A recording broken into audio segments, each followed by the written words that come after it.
叶长敏一听这话，心里没有失望，而是敏锐地意识到，这是叶晨给自己的一个机会。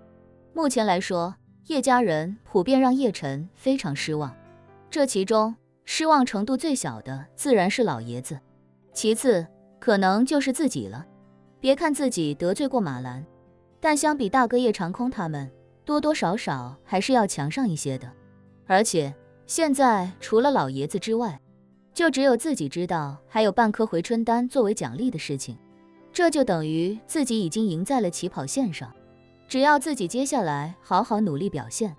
肯定能够得到叶晨更好的印象。于是他难掩激动地说，晨儿，你放心，姑姑以后一定会时刻把叶家的利益摆在第一位。叶晨点了点头，将那半颗回春丹也递给叶忠全，说道，爷爷，这半颗回春丹就由您来代为保管吧。叶忠全有点发懵，给我保管，就不怕我控制不住把这半颗也吃了吗？这可是回春丹啊，可能是自己往后余生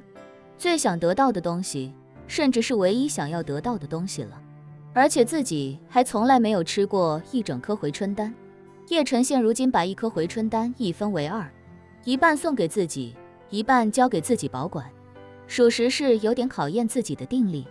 于是他赶紧说，晨儿，这丹药价值连城，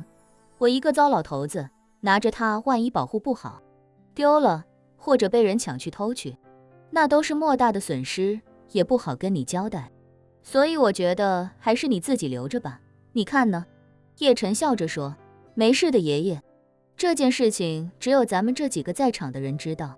只要咱们别对外说，就不会有人知晓的。其实叶晨之所以要让老爷子保管这半颗回春丹，就是一个灰色幽默，也顺便考验和磨练一下老爷子的意志。老爷子也看出叶晨主意已定，无奈之下也只好点了点头，开口道，那我一定好好保管。叶晨微笑着说，爷爷，不如现在就把你那半颗吃了吧，也免得夜长梦多。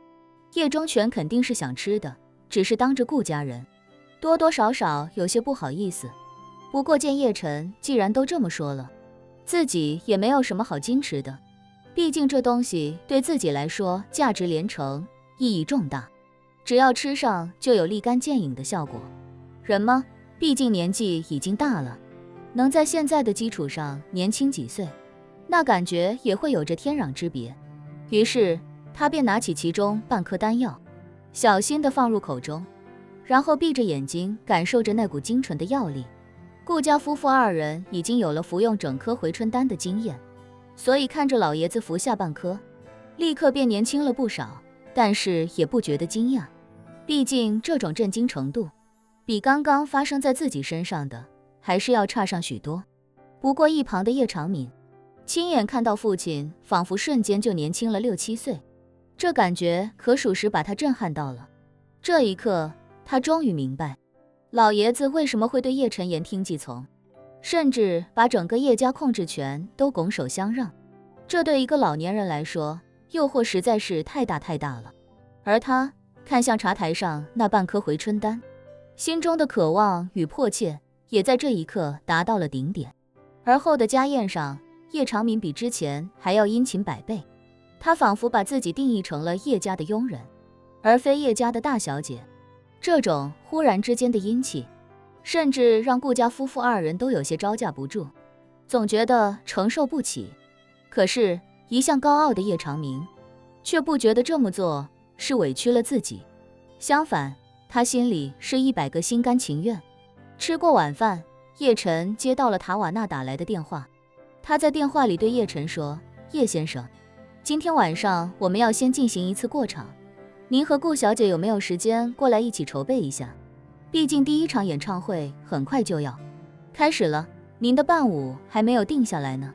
叶晨一想到需要去给2个女人伴舞，就感觉莫名头大，这种事情哪是正经人干的？不过他也知道，君子一言，驷马难追，自己都答应了，肯定不可能有任何食言。而且这种事情要么就不做，要做就尽力做得最好。顾秋怡这么相信自己肯定不能让他失望。于是他便对塔瓦纳说，我跟囡囡说一下，看看他的时间安排。好的，叶先生，我等您的消息。叶晨挂了电话，便问顾秋怡：囡囡，塔瓦纳想让我们过去筹备一下过场，你觉得今天晚上还有必要过去吗？当然有了，顾秋怡激动不已地说。唱歌我是没问题，唱他的歌我也没问题，主要就是那首刺客的伴舞，咱们得抓紧时间定下来。说完，他看了看时间，又道：咱们现在就过去吧，让我爸妈留在这里，多陪叶爷爷聊会天。叶晨果断答应，便对众人说：我陪囡囡去国家体育中心，跟塔瓦纳一起排练一下演唱会的曲目。您几位不用着急，慢慢聊。顾延忠笑道：行，你们年轻人就去忙你们自己的事情，我们几个中老年人在这多聊聊天，叙叙旧。叶忠全也说：是啊，晨儿，你陪囡囡去忙正事吧，不用管我们了。叶晨带着顾秋怡与众人告别，便开着那辆不起眼的商务车前往国家体育中心。这一路上，顾秋怡都在用蓝牙连接车载音响，单曲循环他那首《刺客》。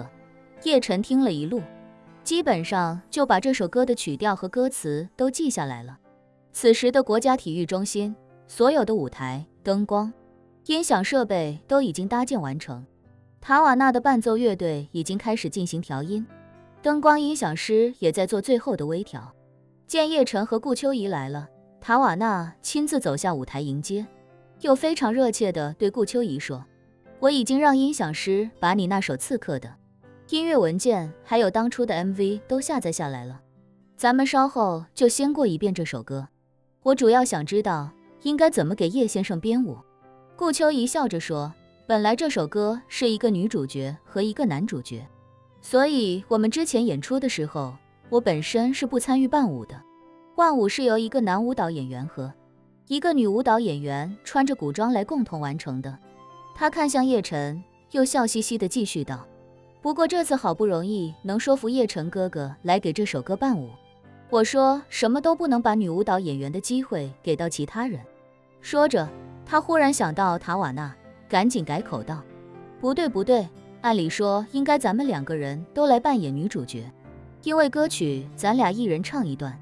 所以当我唱的时候，叶晨哥哥就和我一起伴舞，到你唱的时候，叶晨哥哥就和你一起，这样分配你觉得合理吗？